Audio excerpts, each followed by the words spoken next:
evening, good morning, TikTok. Welcome back to another edition of Real Time Chills. I'm your host, Ant Dollar. This is True Crime After Dark, where I usually talk about some of the scariest true crime and paranormal stories that you'll hear anywhere. Most of them you probably never heard before. And the stories I got for you this evening are dark, they're chilling, and 100% true. So get comfortable, share the live as people start making their way on in. This is going to be a ride. And if you love stories like this one, make sure you hit that follow button. And without any further ado, let's get into it. This is True Crime After Dark. And the first case I want to talk to you about is the disappearance of Susan Smith's children. And if you're new here, I usually talk about some pretty scary stuff.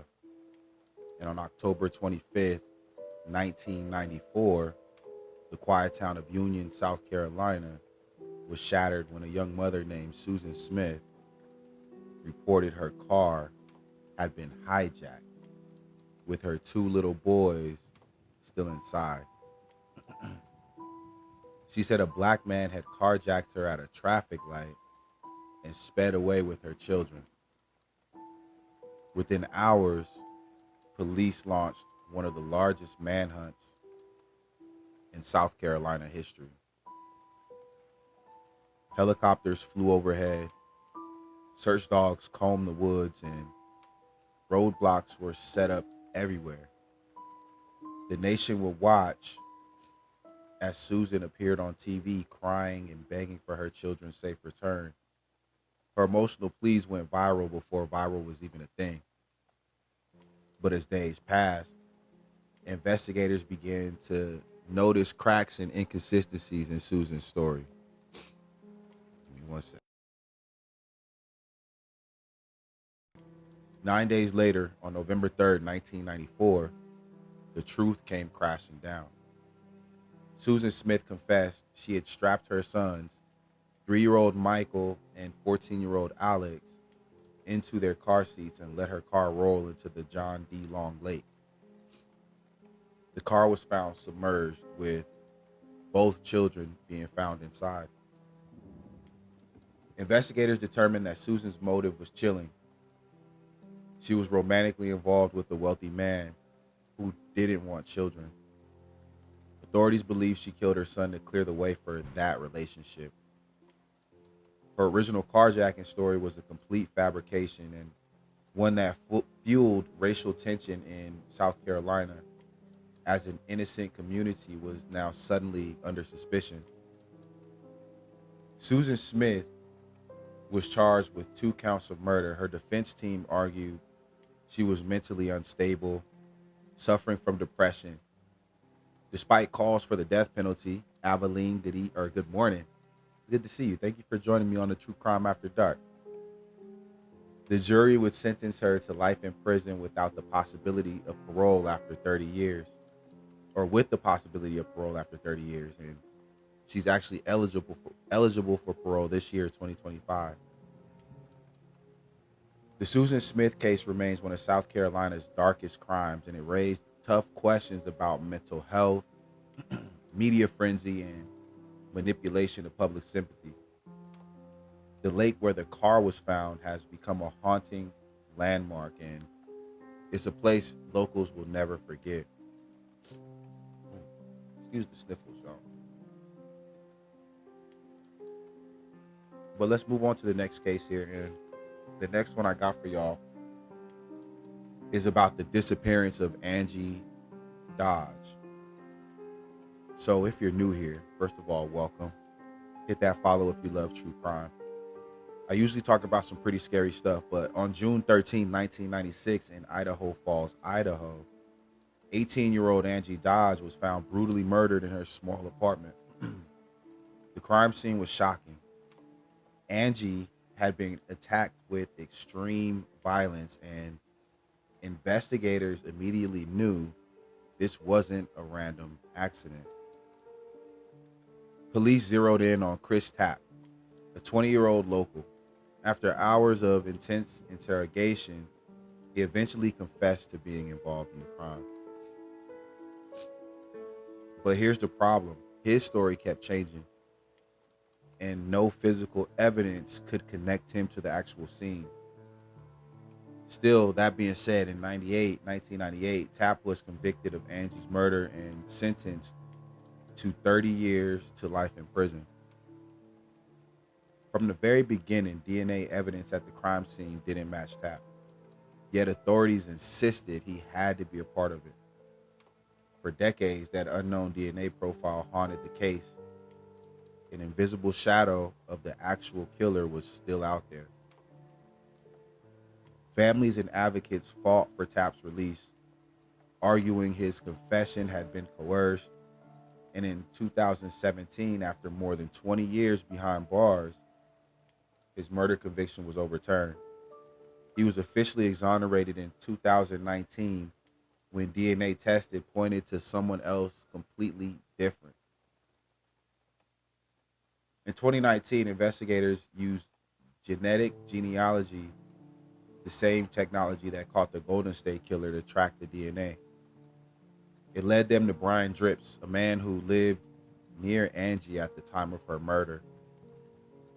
Dripps would eventually confess, saying he acted alone, and he was sentenced to life in prison in 2021. The case of Angie Dodge remains one of Idaho's most infamous crimes, and not because of its brutality, but because it shows how dangerous wrongful convictions can actually be. Chris Tapp would lose more than 20 years of his life for a crime he didn't commit, while the real killer was able to live free for decades. Welcome in, everybody.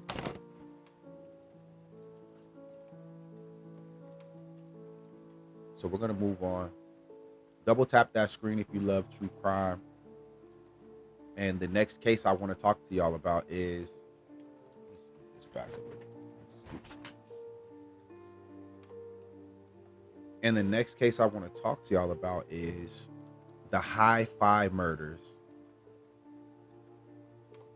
So if you're new here, I usually talk about some pretty scary stuff. And on April 22nd, 1974, in Ogden, Utah, a crime unfolded inside a small hi-fi electronics shop that would become one of the most infamous cases in state history. It started like a robbery, but it turned into something far more brutal. That afternoon, two men, Dale Selby Pierre and William Andrews, both in their early 20s, walked into the hi-fi store with handguns. Moni, thank you for the follow. Or money, either or. Thank you for the follow, either way. Hit that follow button, y'all, if you love true crime. But they forced the employees to the basement and then tied them up. Customers who happened to enter the store during the robbery were also dragged downstairs, and in the end, 6 people were bound and held at gunpoint. Instead of just stealing money, though, the men unleashed something far, far worse. They forced their hostages to drink Drano. So imagine that. Claiming it was harmless, but it burned their throats and stomachs, causing excruciating pain. I mean, this is what they used to clean drains. So you can imagine what it would do to the inside of your body. Aveline, thank you for the popular vote. When some victims wouldn't die quickly enough, the attackers used plastic bags. Dominique, thank you for the follow. Used plastic bags, strangulation, and even a pin jammed into an ear to cause fatal injuries. Zanmang Loopy, thank you, Aveline. Romaine says you are on so late. I always do a true crime after dark, love. I kind of just threw it in there with the true crime lives. So yeah, we always get on a little bit later. For those real true crime nuts, you know, for those insomniacs that can't sleep and they want to hang out with a fellow insomniac, just like Candy. Miss Candy, thank you for the follow. I see you. I appreciate you. 3 victims would die.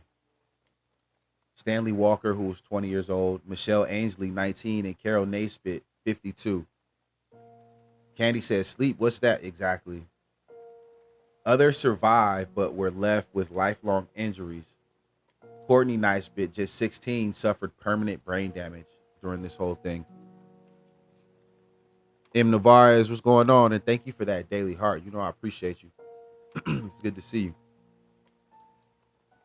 But Pierre and Andrews fled. Police caught them after a teenager reported overhearing them brag about the crime. At trial, prosecutors detailed the unimaginable cruelty.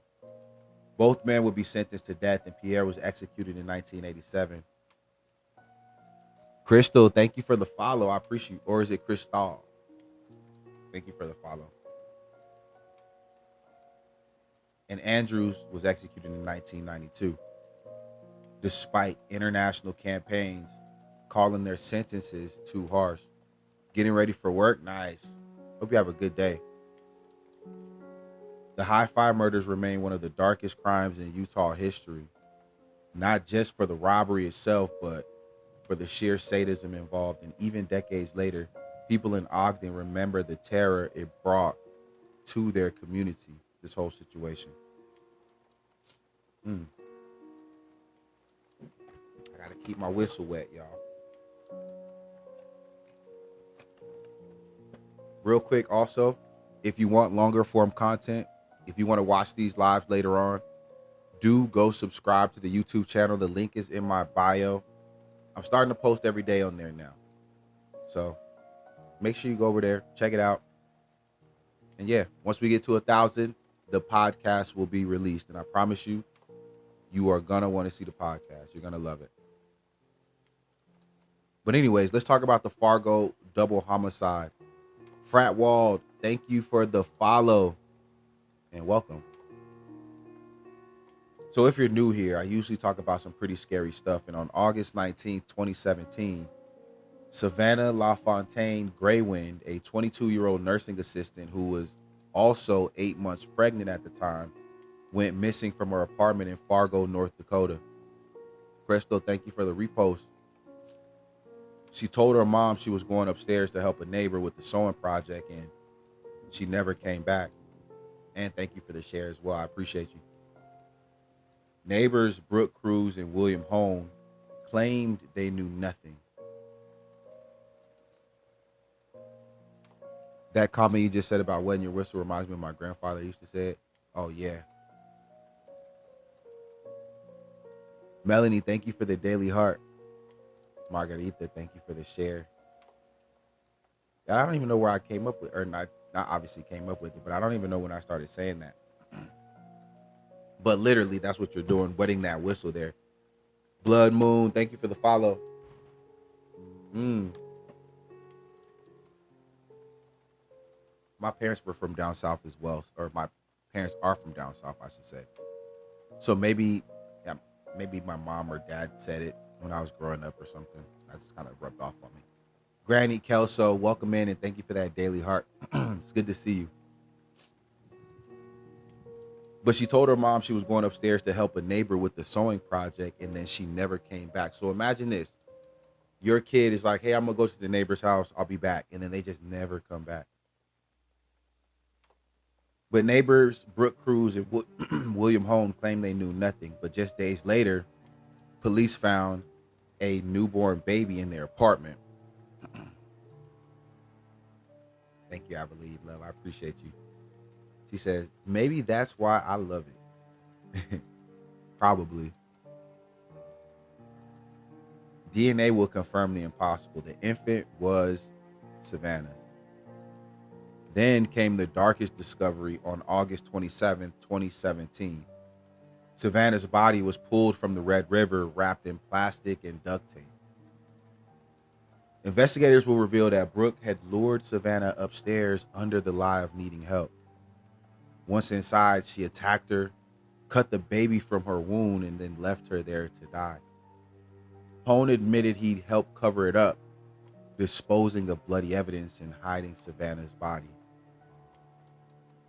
That's gruesome. Brooke Cruz would plead guilty to conspiracy to commit murder and kidnapping. In 2018, she was sentenced to life in prison without parole. Hone was convicted of kidnapping and conspiracy, but not murder. He would receive 20 years after appeals reduced his sentence. Savannah's tragic death sparked national outrage and a new law, Savannah's Act. Regal Mystique, thank you for the share. Granny Kelso, thank you for that rose. And Savannah's Act was signed in 2020, requiring federal law enforcement to better track and respond to cases of missing and murdered Indigenous women who face disproportionately high rates of violence in the U.S. This is sad, but I'm glad they got caught. Yeah, me too. Super terrible case. Just imagine thinking you're going to help somebody, then you never make it out. I appreciate you, Em. Thank you for the popular votes. Y'all, hit that follow button right now if you love true crime. And once again, if you want longer form content, if you're over on YouTube, Jen, thank you for the follow. If you're on YouTube, make sure you click the link in my bio, subscribe on YouTube. I'm posting there daily now. So you can get your TikTok fix and your YouTube fix. And I got brand new, never seen before content dropping at 1,000 subscribers, aka the podcast is coming. I see Camp Furry Murray. Thank you for the follow. JJ and Stacy M, y'all. Thank you for the follow, and it's a pleasure to be able to present for y'all this morning. So anyway, let's talk about the bear. And this is the Delaware Mansion murder. Cindy says Grand Rising. Good morning, Cindy. How are things? How are you? So if you're new here, I usually talk about some pretty scary stuff. And if that's your kind of thing, make sure you hit that follow button right there, right now. Don't wait, don't delay. You might forget. But I usually talk about some pretty scary stuff. Jen says, just came in. You in the right place, Jen, if you love true crime. I promise you. But on May 14, 2015, Nami, thank you for the follow. Kathleen, thank you for the follow. But on May 14th, is that Kathleen joining the team? Oh, Kathleen, number 114.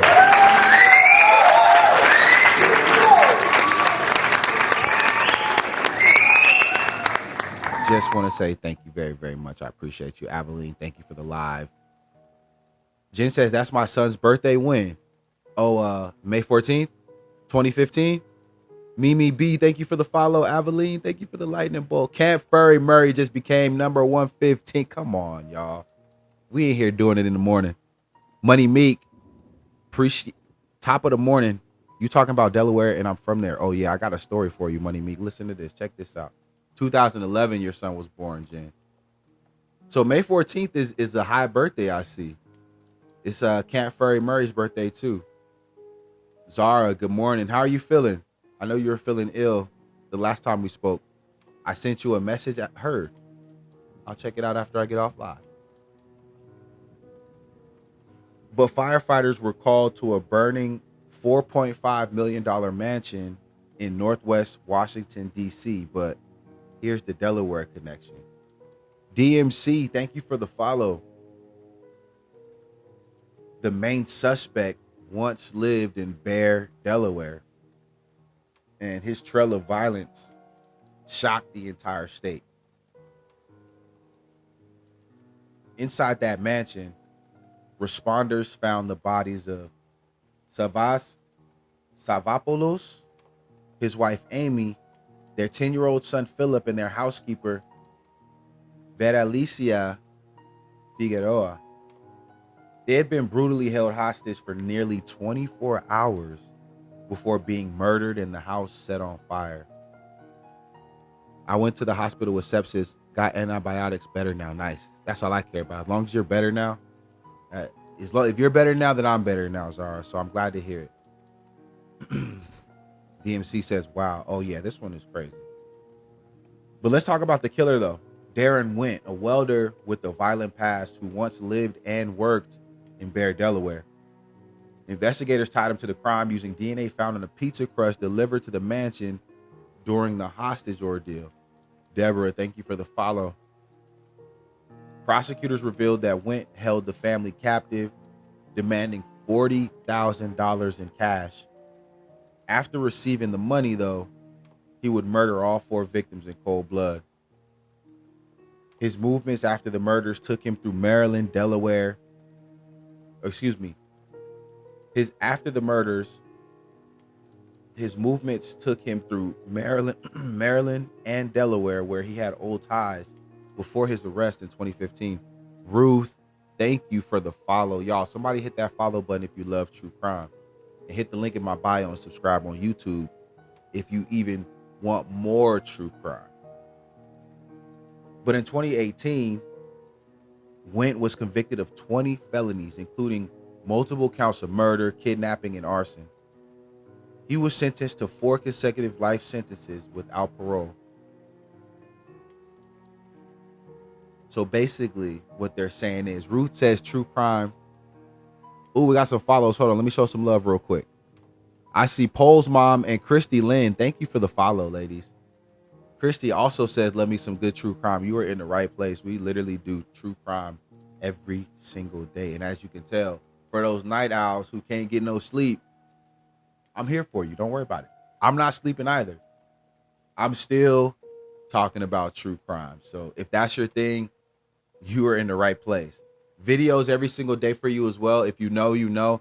Also, what's the rule of thumb? Let me play some music and tell you real quick. Listen, if you're going to follow me and you see one of my videos, watch it all the way through to the end and just click the share button or click the save button. That's all I ask. That's all I ask. Proceed. I want to talk to y'all about the Bellingham co-ed murders. Pole's mom with the big thumbs up. Aveline says, just subscribe to you on YouTube. Thank you, love. I'm definitely going to be a lot more active over there too. So don't miss out, because I don't know if y'all heard, but TikTok the sale is complete. So we have to download a new app. I don't know if that means things are going to change. I have no idea, but I want to start migrating everything on over to the other platform. Michelle, thank you for the follow. I know they don't like to say things like that in the live, but guess what? TikTok, what you want me to do? I got to be honest. Until y'all do what y'all need to do for us, I'm gonna do what I need to do for me, and that's just how it is. But if you're new here, I usually talk about some pretty scary stuff. And Bruce says, thanks for the heads up. Yep. I mean, I'm still gonna be posting on TikTok here until, something drastic happens and I'm not able to no more. I'm still gonna be here because this is our home base. This is our HQ. You don't leave HQ if you don't have to, but sometimes you have to be willing to make a change, and let me just say, I appreciate those who have subscribed, who do go watch the YouTube videos, and also just those who support. Anytime I ask y'all to do something, y'all always step up to the plate for me, and I truly appreciate it. Pooh, what's going on? Good morning, love. Welcome in. So in the early 1970s, students at Western Washington University in Bellingham were on edge. Young women started disappearing, and rumors of a predator on campus spread like wildfire. Lane, thank you for that daily heart, and good morning. Welcome in. In 1973, Kathy Devine, a 14-year-old hitchhiking to California, vanished. Her body was found strangled near Olympia, but she had last been seen in Bellingham. Monica, thank you for the follow. Or is it Monica? Amen. That's why I followed you there until we know what they're exactly. Who? Thank you for the daily heart. Lane says, good morning. Soon after, 2 WWU students, Michelle Gates and Mary Meehan, went missing under similar circumstances. All signs pointed to one man who had ties to Bellingham. Y'all might be familiar with this name, Ted Bundy. He was known to stalk campuses around Washington, blending in easily with students. Multiple women reported seeing him around Bellingham bars, libraries, and even dorms near or at WWU. While Bundy's confirmed murders were tied more closely to Seattle and Salt Lake, investigators believe he may have hunted in Bellingham too, using his classic ruse of a fake injury to lure victims. Some missing person cases in Whatcom County from that era remain unsolved to this day. Even after Bundy's execution, Miss Val, good morning. Thank you for that daily heart, by the way. Even after Bundy's execution in 1989, the stories of his time in Bellingham remain. Locals still whisper that he used the quiet, wooded areas. Sue, thank you for the follow. That he used quiet, wooded areas outside the city as stalking grounds, and for WWU students in the 1970s, the fear of walking alone at night, it just never went away. I gotta wet my whistle after that one. Y'all, double tap that screen if you love true crime. Hit the follow if you haven't already. Hit that link in the bio for the YouTube link.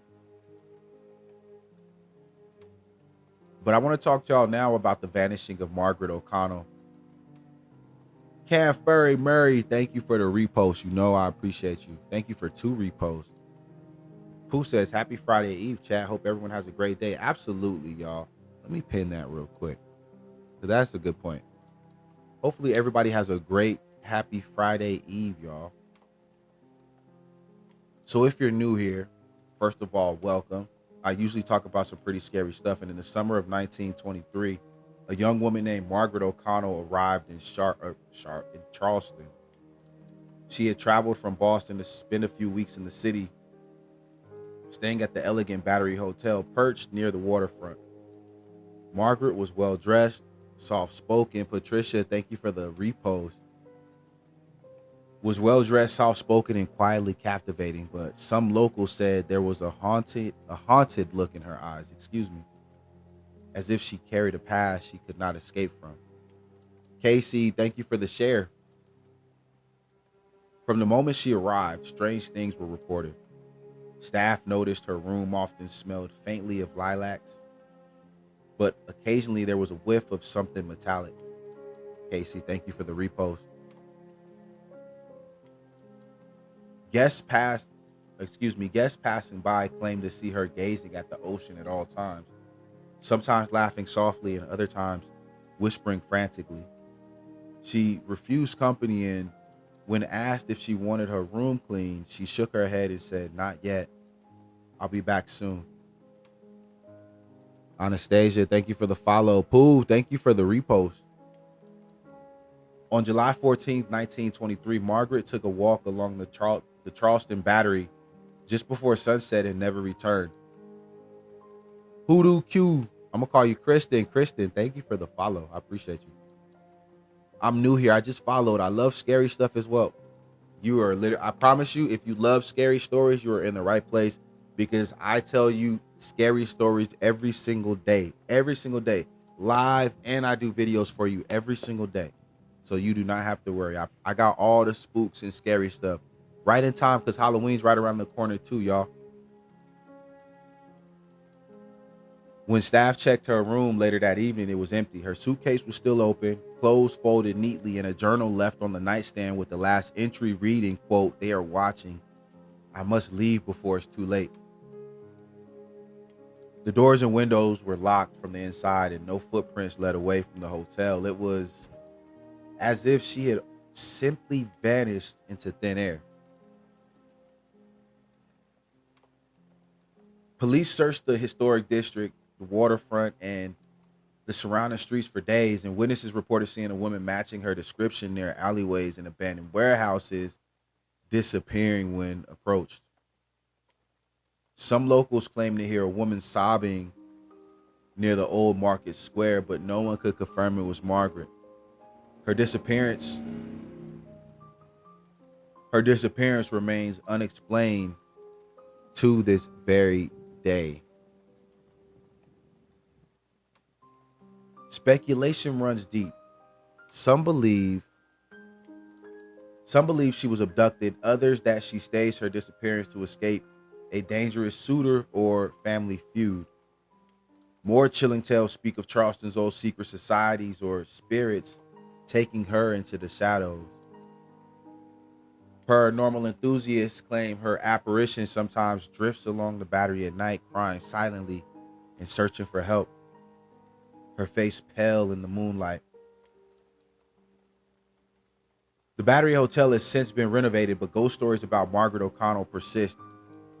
Guests and locals alike whisper of footsteps in empty hallways, the faint scent of lilacs, and fleeting glimpses of a woman staring from the waterfront. Her disappearance is considered one of Charleston's eeriest unsolved mysteries, blending true crime with a haunting Southern legend. Good morning, Serena. Welcome in. It's good to see you. Y'all, click the link in my bio. Subscribe to the YouTube channel. Podcast drops at 1,000 subscribers. We're at like 320 right now. We are trucking right along. So, y'all, I want to talk to you now about the disappearance. Y'all ain't got nowhere to be yet, do you? Put a one in the chat if y'all good for some more cases. Let me know. I'll cut this thing if I have to, if y'all, because I know it's early. We getting ready for work. Y'all good? Put a one in the chat if y'all good. I'm gonna play some music. Are we good?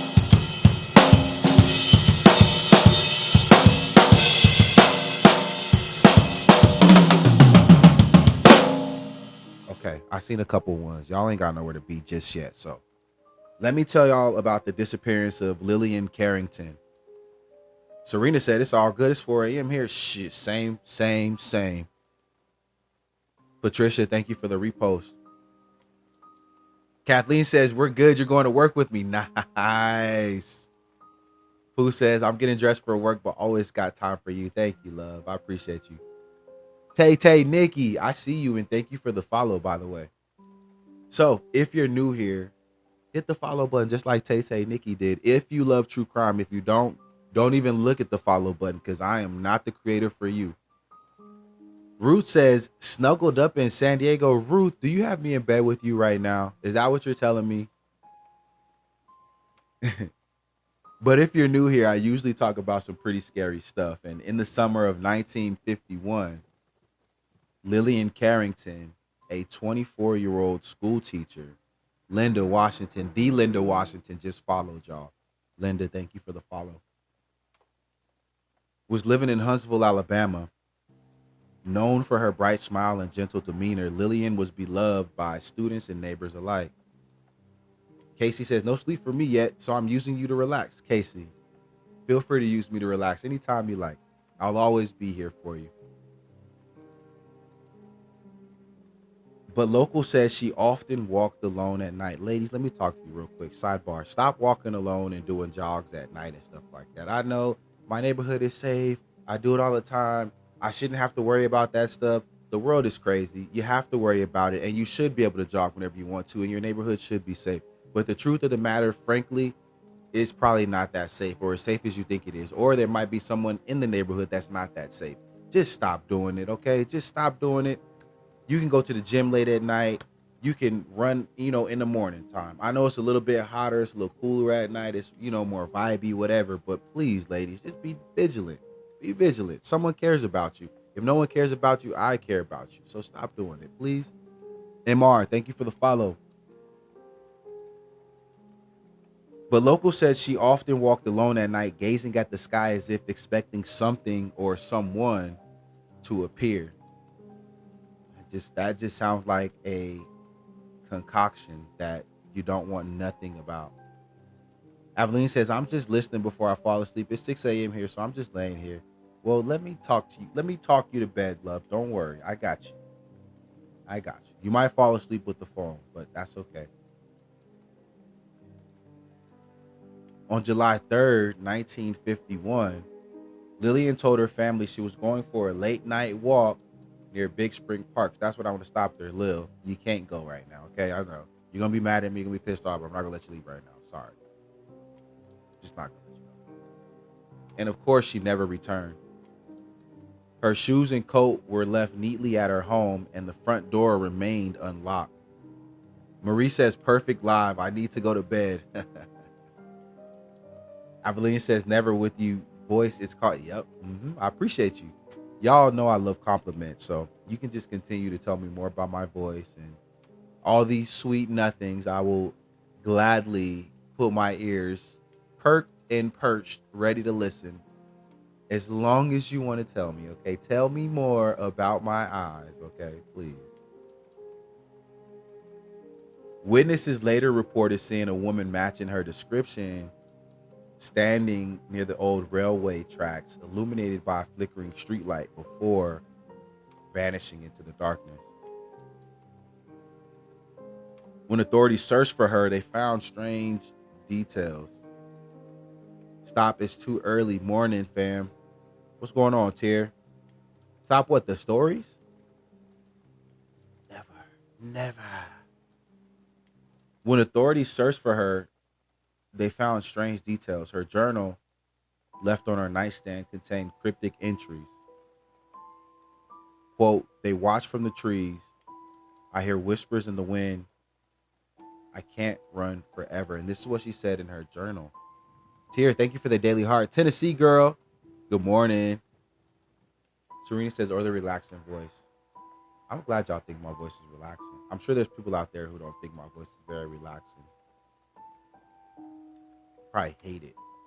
But that's okay. They're entitled to their opinion too. I don't care what type of noise it is. I don't care if it's boos or cheers. I just want to hear the noise. I don't care. Doesn't matter to me. As long as you're saying something, I don't care. Residents began claiming that the park and surrounding streets felt different after her disappearance for some reason.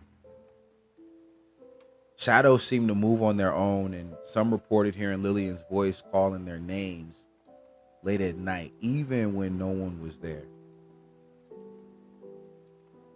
Police investigated intensively, questioning friends, neighbors, and even passing travelers. There were rumors. Bailey, the positive pity. Well, thank you for the follow. I appreciate you. And welcome, by the way. There were rumors of a mysterious man in a dark coat seen near her home days prior, and some speculated ties to organized crime passing through Huntsville during that era, but others whispered about local occult practices, though no conclusive evidence either way ever surfaced. Some believe Lillian may have been abducted, others that she disappeared voluntarily to escape an unknown threat. A few insist her spirit remains near Big Spring Park, trapped between worlds. Marie, thank you for that follow. Warning passers-by of unseen dangers. Even decades later, those who walk the park at night claim to feel watched or hear faint footsteps following them. Lillian Carrington's disappearance became a cautionary tale in Huntsville. Parents warned their children about wandering at night. Good job, parents. Congratulations, well done. And paranormal enthusiasts. Oh, wait a minute, y'all. I gotta plug this thing in because the battery is low. They want to try to battery low me real quick. Oh, is that the light? Come on, let it all fall down at the same time. I don't care. I'm not gonna stop reading. I'm not gonna stop reading my script, nonetheless. Of course, I yearn for bedtime stories. I got you. Pooh, thank you for the club cheers. B Starwin, thank you for the follow. I really appreciate it. Okay, we're charging now. Good. Despite years of investigation, her case remains unsolved. A chilling reminder that sometimes people really do vanish without a trace. Chrissy Lynn says, hi. Hi, Chrissy. Healing in the chaos. I hope you are very far or enjoying your healing journey, or even both. But thank you for the follow either way. So y'all, let's do a couple of more, and the next one I want to talk to you about is the vanishing of Josephine Moreau. Chrissy Lynn, thank you for the follow. And if you're new here, I usually talk about some pretty stuff, some pretty scary stuff, okay? Not pretty stuff. Please hit the link in my bio, subscribe to the YouTube channel. These lives are reposted on YouTube if you want to watch them later, as well as the videos that I post on the page. So follow us there. But in 1963, in Tallulah, Louisiana, a small town in northeastern Louisiana, Was life buzzing with, or excuse me, was buzzing with life along the banks of the Mississippi River. Josephine Moreau, a 28-year-old school librarian, was known for her quiet intelligence and late night walks along the town's quiet streets. But AI Muckraker, thank you for the follow. But one summer evening, she didn't return home from her routine walk, and the town would never be the same again. On June 14th, neighbors reported seeing Josephine near the old rail tracks that ran through the outskirts of town. She was carrying a small leather satchel and seemed nervous, glancing over her shoulder as if being followed. Hours passed, then days, and Josephine's name was left undisturbed. Her satchel, containing keys, wallet, and a cryptic note that read, quote, "They are coming for me," was found neatly placed on her desk. You're from Northeast Louisiana? What part, Pooh? My mom is from Tallulah. That's why I chose this story. I'm gonna have to ask her if she's familiar with it. But as the search began, locals reported strange events: lights flickering in her abandoned house, shadowy figures seen moving through the trees, and whispers near the bayou that carried Josephine's name.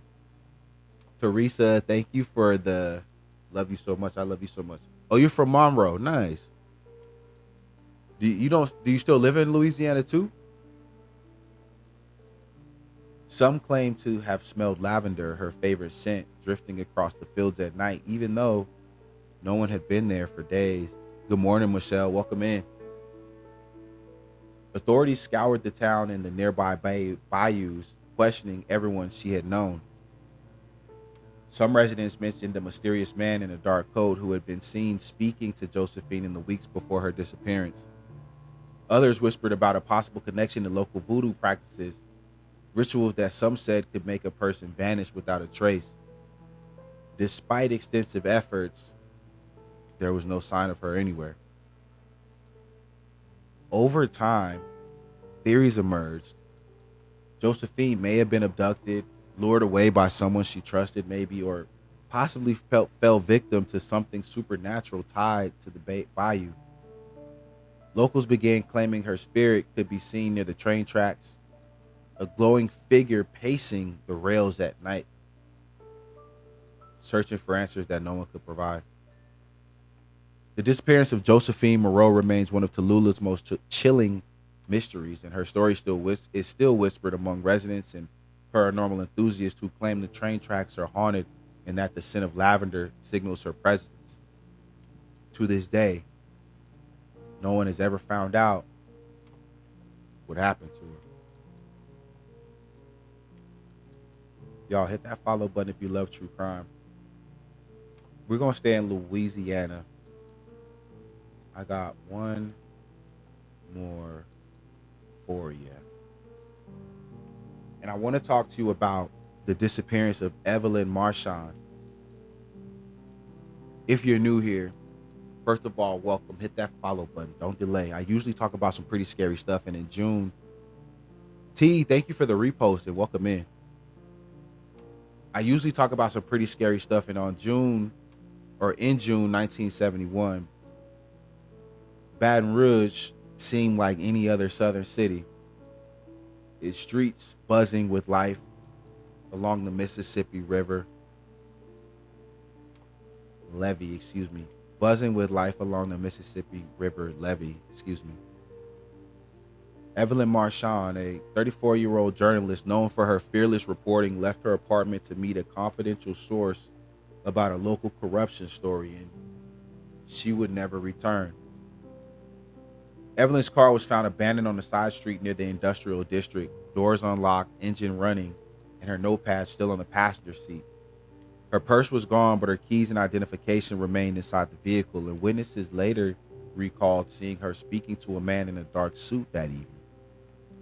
A man who vanished into the shadows before anyone could approach him. Convenient, right? Soon after, locals reported seeing Evelyn wandering the streets at night. Glimpses of her figure staring silently from windows or walking along the levee, disappearing into the mist. Some neighbors claim they smelled her signature perfume, rose water, lingering in the air where no one had been.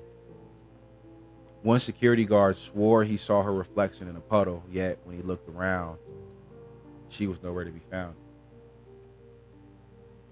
The Baton Rouge, however you want to pronounce it, police department launched a full-scale search. They questioned colleagues, sources, and family. Some theories suggested that she uncovered something so dangerous it led to her disappearance, and others whispered about a shadowy figure connected to organized crime in the city. Someone who wouldn't let Evelyn expose the truth. Despite dozens of leads, no concrete evidence ever surfaced. Granny says, I lived in Baton Rouge when I was little. This story is one I remember hearing. Oh, so you remember this story? I mean, when you think about New Orleans and all the hauntings and the vampires and things like that, maybe Louisiana itself just has a history of hauntings. I've only maybe driven, I don't even think I've driven through Louisiana before, but I know I've never been there before. But I do have roots there. Like I said, my mom is from there. A very small town from there as well. So, really deep rooted, like woods, like rural, all type, like mostly dirt roads. I think she said growing up they had one stoplight in the town. So one road, like that's the kind of town she grew up in. But I mean, it's crazy for me to think about that because I could never imagine growing up like that. I could never imagine growing up like that. But speculation grew up over the years. Had she been abducted by someone she trusted? Was she silenced for a story that could have rocked the city? Or did the city itself, with its hidden alleys and shadowed levees, swallow her whole? Baton Rouge locals still tell stories about seeing a lone woman near the industrial district at dusk, and some say it's Evelyn Marchand searching for justice. The plantation tours are the worst for a sense. Yeah, I don't think I could do that. I'd be getting too pissed off. It'd be too emotional for me, especially knowing that my mom grew up in places like that. Yeah, I would. Yeah, it would piss me off. Somebody would have to see me about that. But to this day, Evelyn Marchand's case remains unsolved, and her disappearance has become part of Baton Rouge's folklore, a cautionary tale about curiosity, danger, and the unseen forces lurking in the city's shadows. Some journalists and paranormal enthusiasts claim the streets she vanished from carry a strange energy at night, as if she's still walking, still searching. So, y'all, we're going to table it right there. But before we do, let's get our day started with a little prayer, shall we? Everybody bow your heads, close your eyes. Dear God in heaven, thank you again for another opportunity for a True Crime After Dark fellowship. Just a way to connect and share stories and share a few jokes and laughs and, a couple of what the heck moments together. Really appreciate everyone that pops in, everyone that stays, everyone that comments, everyone that remains silent, God, and just the opportunity to present, Lord. Thank you for impressing this idea and turning it into something that I didn't imagine it to turn into, but more importantly, just allowing all these like-minded and well wishing people, God. I mean, I've never been around so much positivity so consistently before in all my life, Lord, and all it took was a TikTok live to do it. So just another opportunity to marvel at your greatness and the way that you work in mysterious ways, Lord. And I ask as we start our day today, God, no negativity, no thoughts of what could happen, what should have happened, what didn't happen, what we want to happen, God. We're going to take it one step at a time, and we're going to start today, Lord, as just being grateful for the moment that we have, understanding that the present truly is a gift, and we're not going to be afraid to open it in the sense that we're going to actually try hard today, Lord. We're going to put our energy into it today, God. We're going to accomplish all those things that we've been putting off, God. We starting this morning, right now, today. I know we really started with the true crimes, but that was just to get us warmed up, to get our adrenaline going, to get us where we need to be mentally, God. And I thank you so much for waking us all up, Lord, giving us another shot at it, just another opportunity to make a basket, Lord. And I hope that every ear with the sound of my voice in it right now, I hope that they take the opportunity to make the basket today, or at least shoot for it. You might miss, but Michael Jordan missed. So it is what it is. You can't be afraid to shoot it, God. And that's what I ask. That'll be our focus, God. Please, if we're afraid to shoot it today, Lord, step on that free throw line with us and be like, it's okay. I'm here with you. Whether you make it or miss it, it doesn't matter. Just shoot it. Just shoot it, God. And thank you for another week, Lord. Another Thursday, Friday Eve. We got one more day, Lord. Hopefully you're having a good week. And I'm going to end it right here, God, because I'm ready to get the day started too. Now my gears are grinding. Now I'm ready to go. But I say all this in your heavenly name, Lord. Amen. Amen. Amen. Yeah. Thank you for sticking around if you did for the prayer. I know some people are, they don't really like the prayers, but we don't care because we pray. That's what we do. We don't care. That's what we do. Okay. And if you don't like the prayer, you need to go somewhere. Kimberly, thank you for the follow. Y'all have a good Thursday. I will see you in a couple of hours. We probably going to do a good morning check-in, just a real quick. Then I'll see y'all for True Crime Live. Y'all know the vibes. Brandy Nicole, thank you for the follow. I was just going to say, on your way out, hit the follow button and come to my page. Click the link in my bio. Subscribe to the YouTube for longer content. And the podcast is on the way after 1,000 subscribers. So y'all have a great day. I hope you get everything done. Shout out to my True Crime baddies. I appreciate y'all the most, fellas. Salute to my dogs. Brandy, thank you for the follow. Rach, thank you for the rose, love. Y'all, I'll see you soon. Watch my latest videos, okay? Love you. I'll see you in the